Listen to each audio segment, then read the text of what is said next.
93% of what a woman decides about you happens before you even open your mouth. And the terrifying part? Most men have absolutely no clue what she already concluded about them in those first 7 seconds.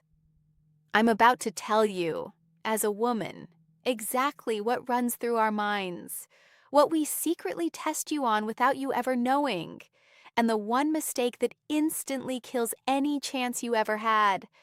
And honestly, number 5 on this list is something most men will never figure out on their own. So here's the truth nobody wants to say out loud. Men spend hours overthinking what to text her, what cologne to wear, what car to drive, what pickup line sounds smooth enough. And none of that, literally none of it, is what makes a woman actually fall for someone. I know that stings a little, but stay with me because what I'm about to share is going to save you years of confusion, rejection, and those painful moments where you thought everything was going perfectly. And then she just stopped replying. A study from Princeton University found that people form a first impression in 1/10 of a second. Not 10 seconds, not 10 minutes, 1/10 of a second. And here's what makes this even more brutal. Once that impression is formed, it's almost impossible to reverse. Dr. Alexander Todorov, the researcher behind that study, said that longer exposure to someone doesn't dramatically change the initial impression. It only increases confidence in the judgment already made. So if you messed up that fraction of a second, good luck climbing out of that hole. But don't panic, because today I'm going to walk you through exactly what women are actually paying attention to, what triggers attraction on a biological and psychological level, and the silent mistakes that are sabotaging you right now. Mistakes you don't even realize you're making. And I promise you, by the end of this, you'll see every interaction with a woman completely differently. Let's get into it. Most men assume the first thing a woman notices is their face or their body. Wrong. Dead wrong. Research published in the journal Personality and Individual Differences found that women consistently rank body language and posture above facial attractiveness when forming initial attraction judgments. That means she's reading how you carry yourself before she's even processed whether you're conventionally good-looking or not. Think about that for a second. You could look like a magazine cover model, but if you walk into a room with your shoulders caved in, your eyes darting around nervously, and your hands stuffed deep in your pockets like you're trying to disappear, she's already mentally filed you under not confident. And confidence, according to a massive cross-cultural study published in the Journal of Personality and Social Psychology, is the single most universally attractive trait women identify in men. Not wealth, not height, not jawline, confidence. But here's the catch, and this is where most guys completely derail themselves. There is a massive difference between confidence and performance. When a man tries to act confident, women can smell it instantly. We notice when your laugh is a little too loud, when your eye contact is a little too intense, when you're agreeing with everything she says just to seem easygoing. That's not confidence. That's anxiety wearing a costume. Real confidence is quiet. It doesn't announce itself. It doesn't need validation from the room. And women are hardwired, literally neurologically hardwired, to detect the difference. Now here's the mistake I promised you. And this one is painful because almost every man has done it at some point. Over-availability. The moment you become too available, too eager, too responsive, something shifts in how she perceives you. And before you call that playing games, hear me out because there's actual science behind this. Dr. Helen Fisher, a biological anthropologist at Rutgers University and one of the leading researchers on romantic love, found that the brain's reward system, specifically the ventral tegmental area, which produces dopamine, responds most powerfully to unpredictability, not cruelty, not neglect, unpredictability. When someone is slightly unpredictable, the brain releases more dopamine than when the outcome is guaranteed. It's the same mechanism behind why slot machines are more addictive than vending machines. A vending machine gives you exactly what you paid for every time. Boring. A slot machine, You never know, and that uncertainty keeps you pulling the lever. So, when you text her back in zero point 0.3 seconds every single time, when you rearrange your entire schedule the moment she's free, when you shower her with compliments before she's even earned them, you become the vending machine. Predictable, reliable, and unfortunately, unexciting. Now, I'm not saying play hard to get. That's manipulative and childish. What I'm saying is have a life, a real one. Have things that genuinely matter to you outside of her.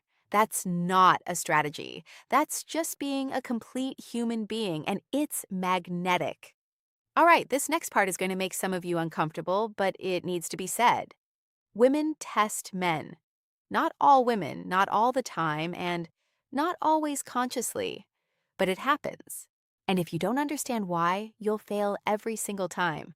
These aren't cruel mind games designed to humiliate you. They're instinctive behavioral checks that evolved over thousands of years. Evolutionary psychologists call them fitness indicators. Basically, women are subconsciously evaluating whether a man can handle pressure, stay emotionally stable, and maintain his sense of self when challenged. Because historically, and I mean deep ancestral history, a man who crumbled under the smallest social pressure was a man who couldn't protect or provide. That wiring doesn't just vanish because we have iPhones now. So, what does a test look like? It can be something as simple as her canceling plans last minute to see how you react. Do you spiral into insecurity? Do you get passive aggressive? Or do you shrug it off and say, no worries, let me know when you're free, and genuinely mean it? It might be her playfully teasing you about something to see if you can laugh at yourself or if your ego is made of glass.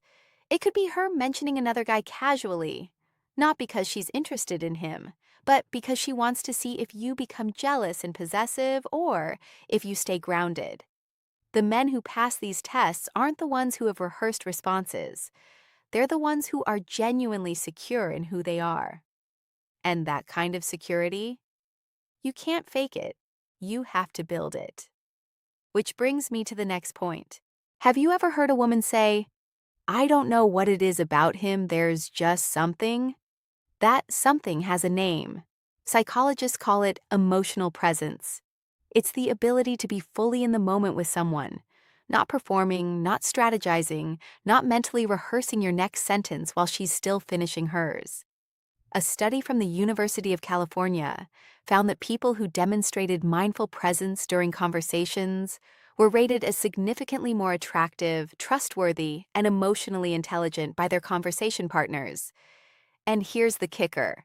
The effect was stronger in romantic contexts than in platonic ones, meaning presence matters more when attraction is on the table.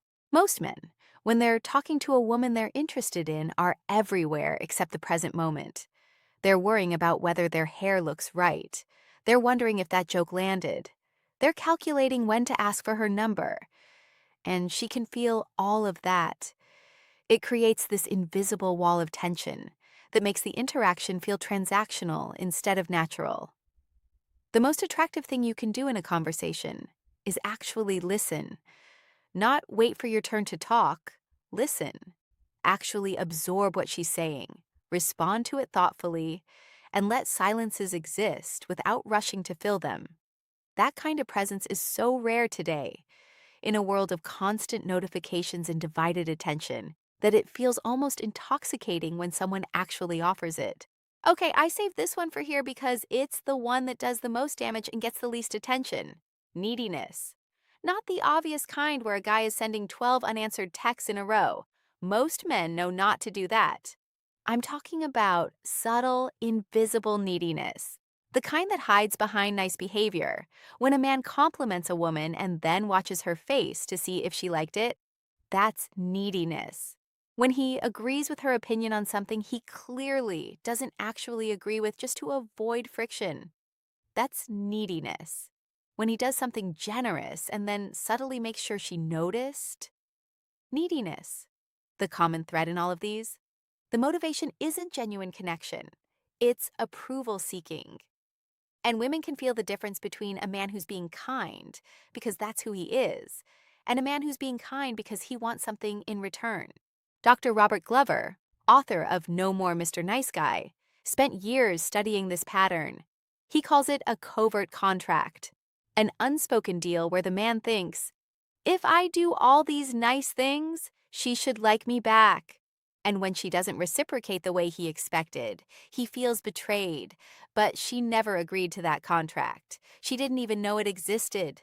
The fix? Stop doing things for a reaction. Say what you actually think. Disagree when you disagree. Compliment her when you genuinely mean it. And then move on without scanning her face for approval. This one shift alone, moving from approval-seeking behavior to self-validated behavior, changes everything. Everything. While we're being honest, let's address this. The friend zone, in most cases, isn't a place she puts you. It's a place you put yourself. It happens when a man is interested in a woman, but never communicates that interest clearly, choosing instead to hover in this ambiguous gray area, hoping she'll eventually figure it out. She won't, or she already did, and she's uncomfortable because now the friendship feels like it has hidden terms and conditions. Clarity is attractive. A man who can look a woman in the eye and say, I think you're incredible and I'd love to take you to dinner, without crumbling, without over-explaining, without adding 17 nervous laughing emojis. That man has just separated himself from 90% of the competition. Not because the words are magical, but because the courage behind them is rare. And if she says no, that's fine, genuinely fine. Because a man who can hear no without losing his composure, without guilt-tripping, and without suddenly becoming cold, that man earns more respect in rejection than most men earn in their best moments. And sometimes, not always, but sometimes, that respect circles back around in ways you never expected. So here's the real takeaway from everything I just told you. Attraction isn't a checklist. It's not about having the right shoes, the right car, or the right opening line. It's about how you make her feel in your presence. And how she feels in your presence is a direct reflection of how you feel about yourself. Not in an arrogant, I'm the greatest kind of way. In a quiet, grounded, I know who I am and I'm not afraid of it kind of way. Work on your emotional stability. Build a life that excites you, independent of any woman's validation. Learn to be present. Learn to be honest. Learn to handle rejection like a grown man who understands that no isn't a personal attack. It's just information. Do those things, and you won't need tricks. You won't need scripts. You won't need strategies. You'll just need to show up and be yourself. And yourself will be more than enough. Now, I know what some of you are thinking. This all sounds great, but what about the specific things I can do right now in person that actually create that spark? And honestly, that's the perfect next step. Because there is one particular gesture, one small physical nonverbal move that almost no man uses. And when done right, it absolutely melts a woman. I'm not exaggerating. I filmed an entire breakdown of it, and it's called the manly gesture that melts any woman and almost nobody uses. It's playing on your screen right now. If you absorbed everything in this video and then add what's in that one, you'll have something most men spend their entire lives chasing and never find. Go watch it right now. Seriously, your future self will thank you.